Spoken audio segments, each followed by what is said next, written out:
Hey guys, how you doing? Today you can see I have some stuff on my table saw, and what we're going to be doing is kind of a unboxing.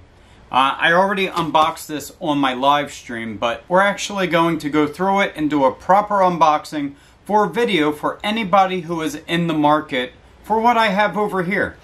And it just so happens what I have is a Vicmarc 150 chuck for my lathe.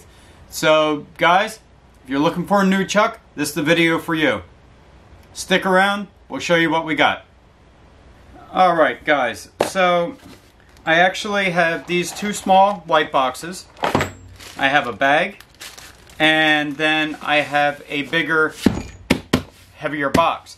So what I'm going to do is I'm going to get you zoomed in here and I will show you what I got. I'll show you part numbers, and I'll get this unboxed, show you, some of the features on why I actually got this one, and then we'll get it on the lathe and see what it looks like. So I'm going to get you down here and we'll see what I got. Alright, so our first box, which is the actual chuck, is part number V00288-5.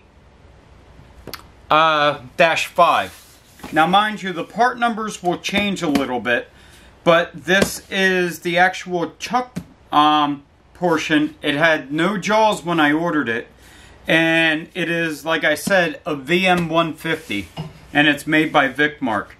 Now the reason the part number is different is because of this bag. It's your threaded insert that you need for when you mount it on your lathe. So let's get into the box and see what we have here. First thing you notice is it comes with instructions. Always good.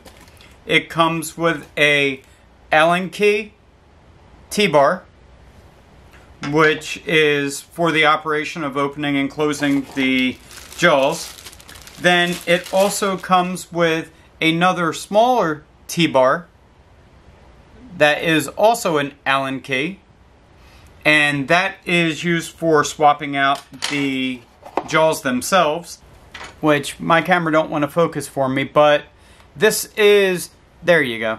This is the screw that you use for when I do bowl blanks, where I drill a hole and then I thread this in. That's what that is. So we have that. And then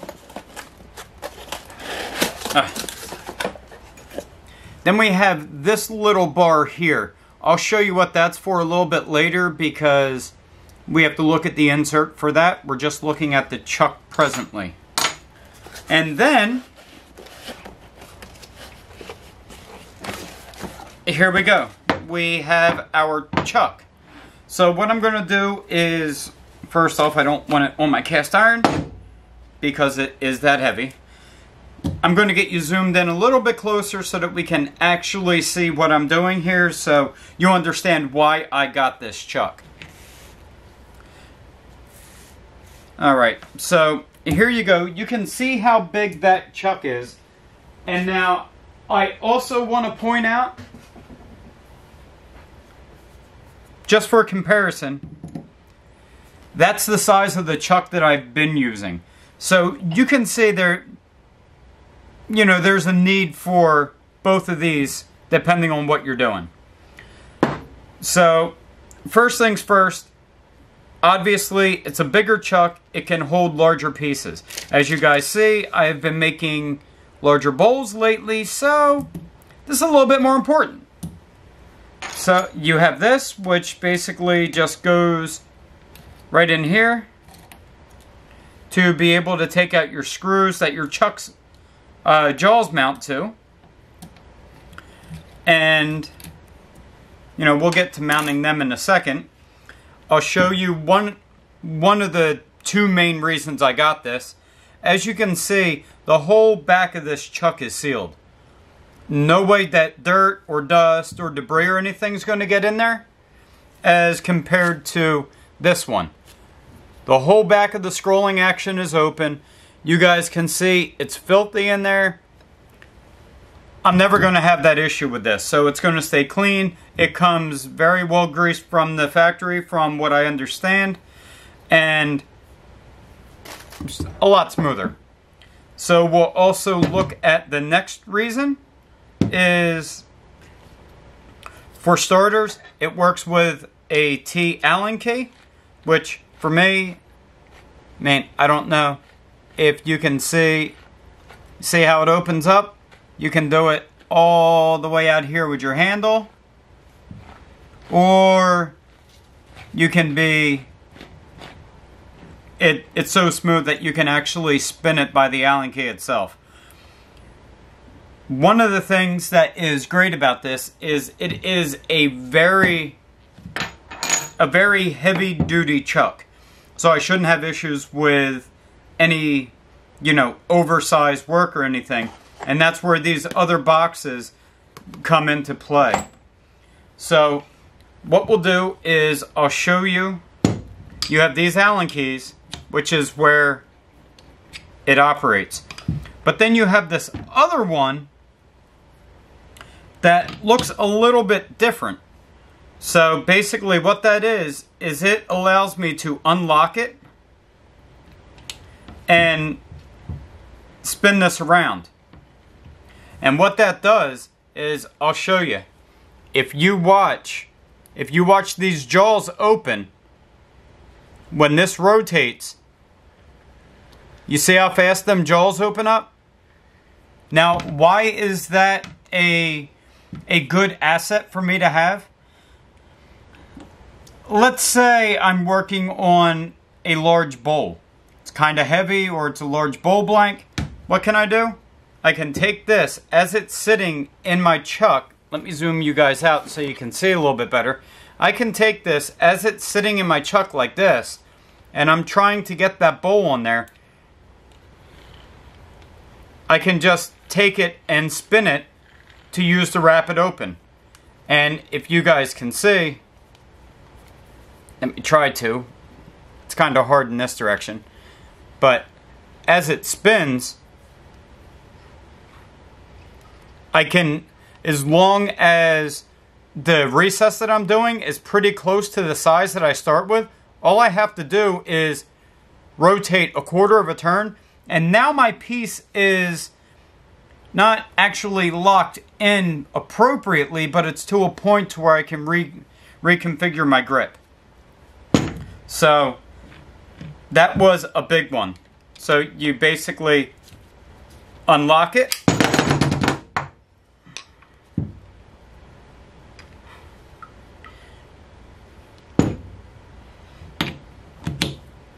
You unlock it, take it to a stop point, lock it back up.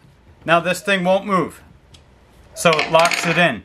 And if you guys can see, you see all them little dots around there? Every one of them dots is where I can lock or unlock this chuck. So that's really good. So now that we have the chuck here, let's take a look at what part number 2 is. Part number 2 is an insert that goes on the lathe. So as you can see here, this is the insert. There is, let me see if I can zoom you guys in a little bit more again. As you can see, there is a thread on the outside and there is a different thread on the inside. And the reason for that is this threads into the back of our chuck.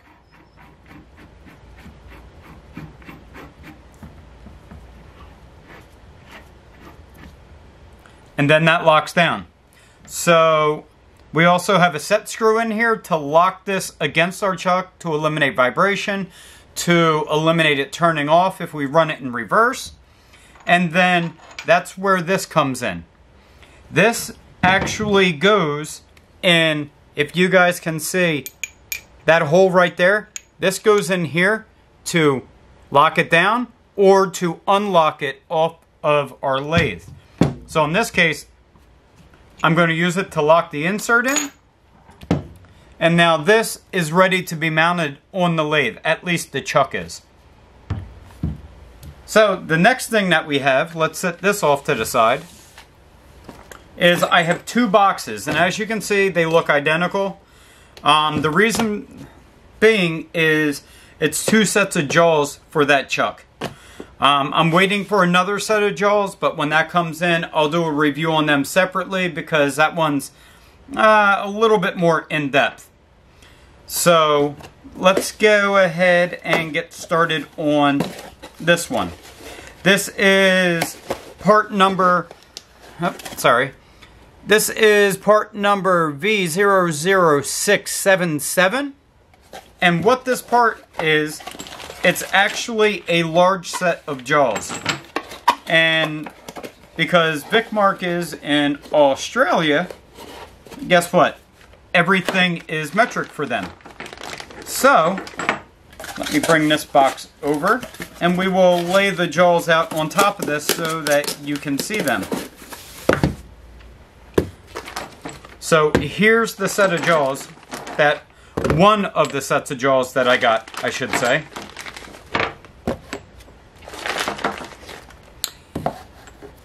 And guys, as you can see from the other chuck I was using,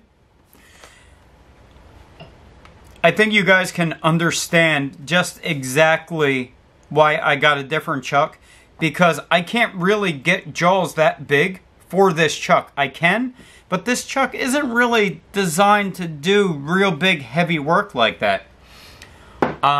So that's kind of what we have. So now mind you, when this expands, it can go out to be about that big, which as you can see is about the size of my hand. So now rather than doing recesses in some bowls, I can actually make a decorative foot that I can use to hold the bowl. So now let's get this chuck back over here and we'll get this set of jaws loaded up. And it comes with, so each jaw has two screws. So I'm going to keep the screws with the jaws that they were. And it's ridiculous how well these are machined. When I was a machinist, I used to use the Vicmarc lathe, and it was one of the favorite lathes that I ever used. So, if you can see, we have this groove right here. So that groove is going to go into the groove that is in our chuck right here. So, we're going to take this, go and get it lined up. This is the part about the machine, is as you can see, it's in there, it's nice and snug. It doesn't really slide around with any bolts in it. So, now I'm just going to take these, and just snug them up. And because I have disposable so much, I need to open it a little bit. Down, oh, there we go. So I'm going to throw all these in. And the reason I'm starting with this set is because I actually need this set. This is one of the sets I need for a job that I'm working on now. So I figured I'd put them in and do a demonstration of how easy these go in. Which, as you can see, it's not rocket science.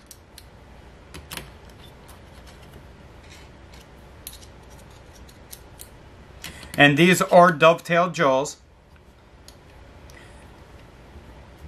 So now what I want to do is I want to close this up until all these, I don't want to crank down on it, I just want to snug it up.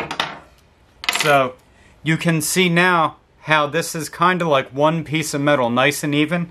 Now this is when I'm going to tighten these up, because I want to make sure that they're going to be locked in, nice and centered, creating a full circle.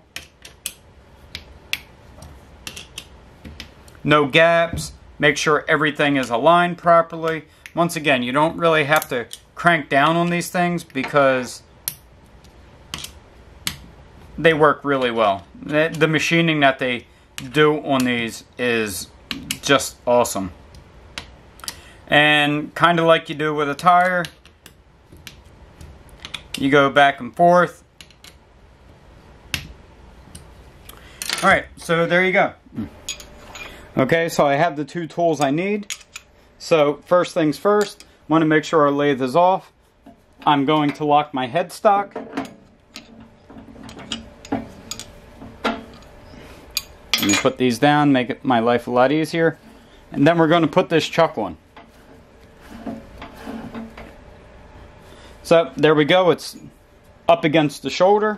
I'm going to release this and get one of my other indexing points so I can get back into that hole right there.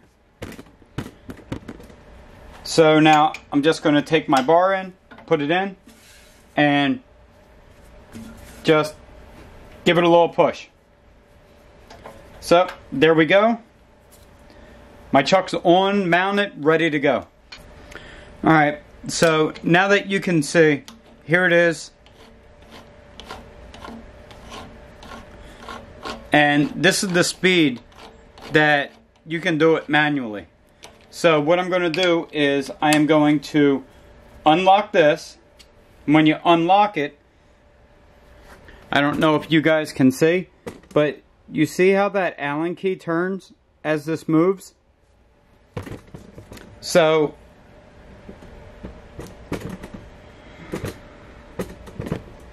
what I need to do is put the Allen key in one of these, and now watch how much this opens up. I'm going to start down here. Let me lock my headstock.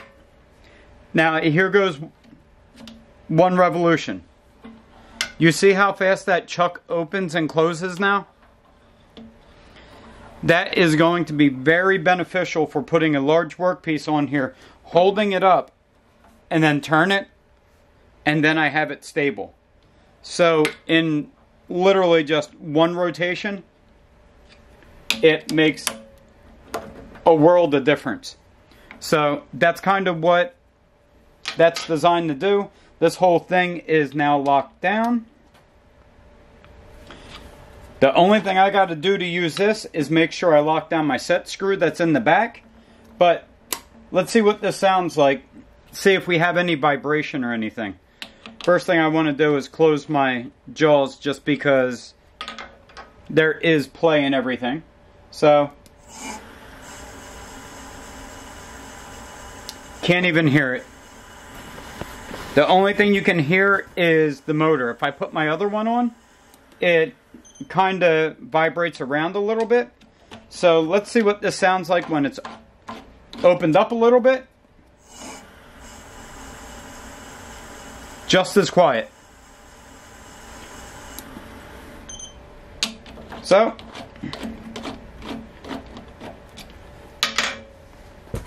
guys, I hope you enjoyed this video. The other box that we had is just another set of jaws that is probably about a little bit bigger than the other ones on my other chuck. But I have more movement in this, so it'll be a little bit bigger than the smallest, but almost twice the size of the biggest on that one. So guys, I hope you enjoyed the video. Don't forget, like, comment, and subscribe. And, you know, get out in your shop. Make your dream a reality. Have a nice day, guys. See you on the next one.